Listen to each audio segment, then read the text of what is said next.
Hello friends, आज हम बात करेंगे आर्टिकल 13 की और इसके साथ ही दो डॉक्ट्राइन्स भी डिस्कस करेंगे, doctrine of severability and doctrine of Eclipse.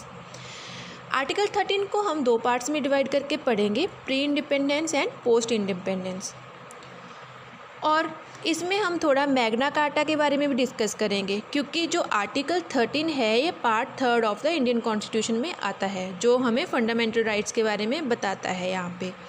और फंडामेंटल राइट्स को ही Magna Carta of the Indian constitution भी बोला जाता है। इसी कारण यहाँ पे मैग्ना कार्टा को भी हम थोड़ा डिस्कस करेंगे। तो इसी के साथ स्टार्ट करते हैं आज की वीडियो। सबसे पहले हम प्री इंडिपेंडेंस की बात करते हैं। जैसे कि आप सब जानते ही हैं कि 26 जनवरी 1915 से पहले क्या था, इंडिया में बहुत सारे लॉज थे जो ब्रिटिश गवर्नमेंट ने बनाए हुए थे। बट जब इंडिया का कॉन्स्टिट्यूशन आया, इंडिया का कॉन्स्टिट्यूशन आने के बाद हमें मिले फंडामेंटल राइट्स। तो सबसे पहले थोड़ा फंडामेंटल राइट्स के बारे में डिस्कस कर लिया जाए। फंडामेंटल राइट्स को मैग्ना कार्टा भी बोला जाता है, जिसका मतलब होता है ग्रेट चार्टर। यह एक डॉक्यूमेंट है जो पॉलिटिकल लिबर्टीज़ की गारंटी देता है। यह बात है 13th सेंचुरी की, यानी 1215। आप में से काफ़ी लोगों ने वैरन बार के बारे में तो सुना ही होगा, जो 1215 से 1217 तक चली थी। वैरन जहाँ रिच लोगों को बोला गया है, यानी कि जो रिच लैंड ऑनर्स थे इंग्लैंड के, जिनके पास बहुत ज़मीन थी, बहुत पैसे वाले थे, रिच लोग। उस टाइम इंग्लैंड के किंग थे किंग जॉन, जो इन बैरन्स पर क्या करते थे, बहुत ज़्यादा टैक्स इम्पोज करते थे। और साथ ही इनके रिलीजियस मैटर जैसे चर्च हो गई, चर्च में बहुत ज़्यादा इंटरफेरेंस करते थे, अपनी इतना ज़्यादा इंटरफेयर करते थे और इतने ज़्यादा टैक्स इम्पोज करते थे।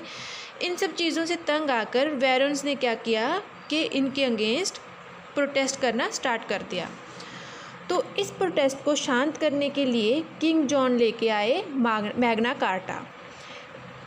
इसमें किंग ने बोला कि हम टैक्सेस एक लिमिट में लगाएंगे और साथ ही चर्च में भी इंटरफेयर नहीं करेंगे।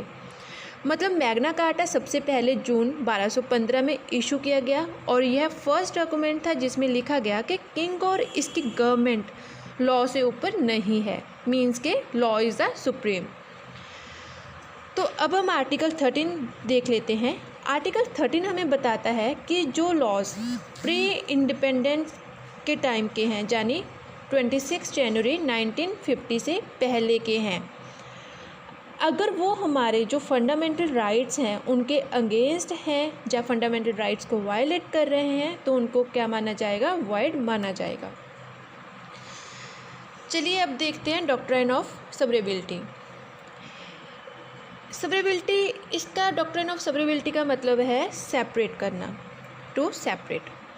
प्री कॉन्स्टिट्यूशनल लॉ में से जो लॉ फंडामेंटल राइट्स को वायलेट कर रहे थे, यह उनको सेपरेट करता है। मतलब उनको सेपरेट करने के लिए ये डॉक्ट्राइन ऑफ सब्रेबिलिटी वहाँ पे अप्लाई की जाती है। एक काफ़ी फेमस केस है AK गोपालन वर्सेस स्टेट ऑफ मद्रास। इसमें section 14 of preventive detention act को चैलेंज किया गया था, क्योंकि ये सेक्शन जो हमारे फंडामेंटल राइट्स हैं उनको वायलेट करता था। कैसे?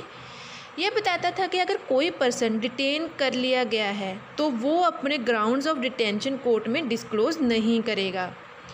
ये तो फिर अपने फंडामेंटल राइट्स के अगेंस्ट ही हुआ ना, कि अगर हम अपने ग्राउंड्स ऑफ डिटेंशन के वहाँ पे नहीं बता सकते तो ये क्या है, एक फंडामेंटल राइट्स को वायलेट करने वाला काम है। तो यहाँ पे ये डॉक्ट्राइन ऑफ सब्रेबिलिटी को यूज़ किया गया और सेक्शन 14 को वॉइड डिक्लेयर कर दिया गया, यानी कि इसको हटा दिया गया यहाँ से। और अब हम बात करते हैं सेकंड डॉक्ट्राइन की, doctrine of Eclipse.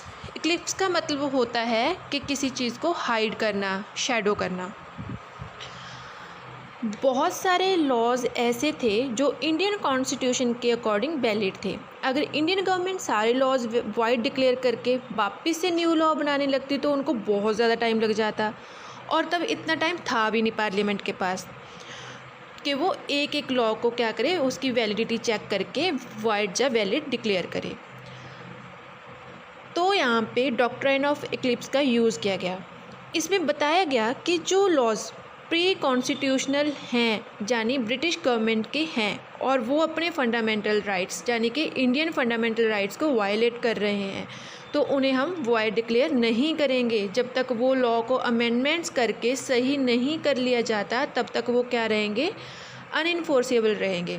Means fundamental right उसे ओवरशैडो कर लेंगे। यहाँ पे जो भी पार्ट उस लॉ का वायलेट कर रहा होगा फंडामेंटल राइट को, उस इनकन्सिस्टेंसी को दूर करके वापस से क्या किया जाएगा, वो लॉ अप्लाई कर लिया जाएगा। यानी कि जो फंडामेंटल राइट्स हैं, अगर उन किसी भी सेक्शन का, किसी भी एक्ट का कोई पार्ट फंडामेंटल राइट्स को वायलेट कर रहा है तो उस इनकन्सिस्टेंसी को दूर करके वापस से उसी लॉ को क्या कर लिया जाएगा, अप्लाई यहाँ पे कर दिया जाएगा।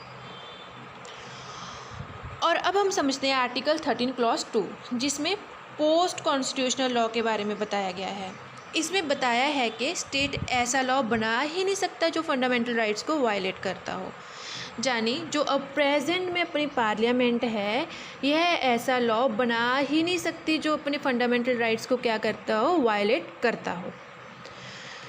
तो यह था आर्टिकल 13 और इसी के साथ में हमने 2 डॉक्ट्राइन्स भी डिस्कस की और मैग्ना कार्टा के बारे में भी डिस्कस किया। अगर आपको मेरी वीडियोस अच्छी लग रही हैं तो चैनल को लाइक करें, शेयर करें और साथ ही सब्सक्राइब भी कर लें। Thank you so much.